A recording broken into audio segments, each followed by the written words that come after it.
আমরা এখন মেঘের ভিতরে ঢুকে গেছি। দেখো কিছুই দেখা যাচ্ছে না, মেঘ পুরো নিচে নেমে এসছে। আর এখন বাজে 2টো, পুরো 2টো নয়, 2টোর কাছাকাছি।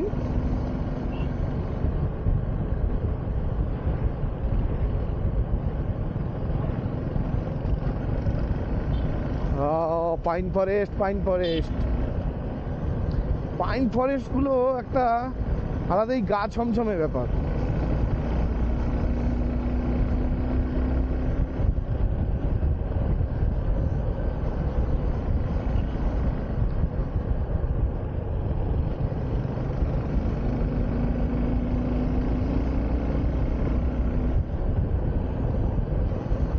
প্রথম প্রথম উঠার সময় হাতে ঠান্ডা লাগছিল, এখন হাত অভ্যাস হয়ে গেছে আর একদমই ঠান্ডা লাগছে না।